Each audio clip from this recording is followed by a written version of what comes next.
everyone, welcome to another motovlog on my channel. My name is Marshall3498, and on today's motovlog, what I like to talk about is 12 volt heated riding gear, and is it worth it? I've now had this heated riding gear for over a year, maybe closer to a year and a half now, and I will say this, especially those of you who don't mind getting out riding in wintertime, like right now.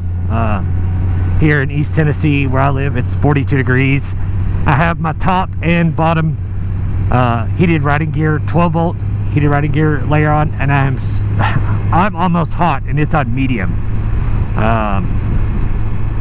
Especially like right around my legs and stuff, where you don't get much wind flow on my Yamaha FTR that I'm riding towards the top of your legs.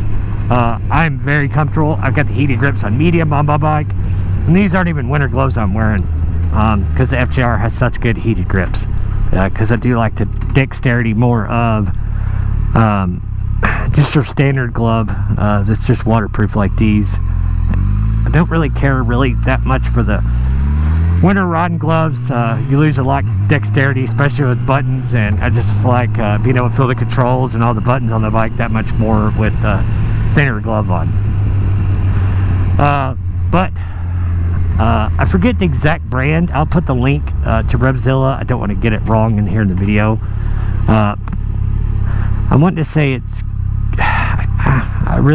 sorry, I should have looked before I started this motovlog, but the price of it, they did just do an update on it actually, but the price that I paid for what I'm wearing was like $230 for the top and like $180 for the bottom. So $400, it's a lot, but if you still want to ride your bike year-round ish, as long as the roads don't have any salt or snow on them, then it is definitely worth it, especially if you do a lot of touring riding. I think wearing this stuff, you could ride for hours upon end, and the cold that usually gets to you, that makes you that much more tired and less focused and less safe and more dangerous, would never bother you. I've ridden in the wintertime, like right now it's 42 degrees, like I said, and I've ridden in this stuff for like 2 hours just around town back roads with this stuff on, and I've been super warm, comfortable, safe. It's not really bulky. I am wearing Climb, for those of you wondering, I'm wearing Climb Latitude jacket and pants over this. The jacket itself is pretty thin. It's like a somewhat thick windbreaker, but the bottoms the circumference around your legs are kind of big.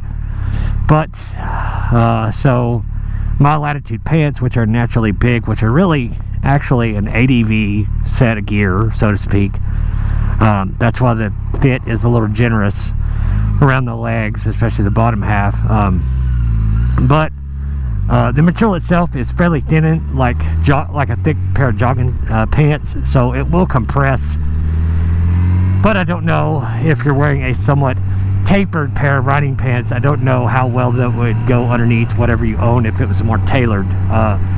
Blue jeans, unless you have some room in the waist with them, if you wanted to wear them with blue jeans, I don't know that they would fit or not. They probably would, but you definitely wouldn't get it on wearing a pair of tapered blue jeans either. They would have to be something a little more relaxed and a little more generous fit to work. If they're tapered or like kind of like, God forbid, skinny jeans, it's not gonna work. And I say that because I don't know, I would not be caught dead in a pair of those, but that's just me. That's all I'm saying, just my opinion. But you know, as far as having this stuff, it works great. My FTR 1300, it's wired into the battery with an inline fuse. You'll have to play around a little bit with the lead, because it comes to the lead and you just plug it up, and then you have to buy an additional splitter if you use the top and the bottom. But I think if I had to do it all over again, the bottom is nice to keep your legs warm, but I don't necessarily think it's needed, especially if you're riding a bike like I'm riding with pretty good wind protection on your legs. You could probably get by if you didn't want to spend the money on just buying the jacket and using that just to keep your core warm. That's my opinion anyway.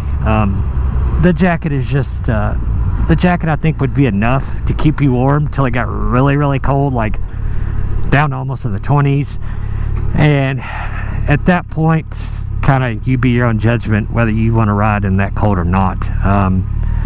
This stuff would probably keep you that warm to that low temperature, but I fear that riding that cold a temperature, you're sacrificing safety as far as any little black ice or any little bit of snow or something you might see on the road at that temperature that you might run into the middle of a corner.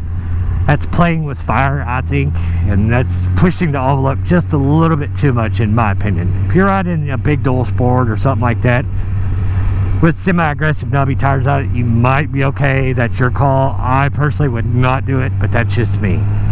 But you know, this stuff's been amazing. I would definitely buy it again if I had to do that. So yeah, have to ask yourself, do you want to ride basically year round? And if you do, give this stuff a try. I promise you, you will not regret it. I am not sponsored. This is not sent to my channel for free. This is not a big channel with just over 1,000 subs as of lately. So on that, guys, ride safe, have fun. We'll see you on the next one. See ya.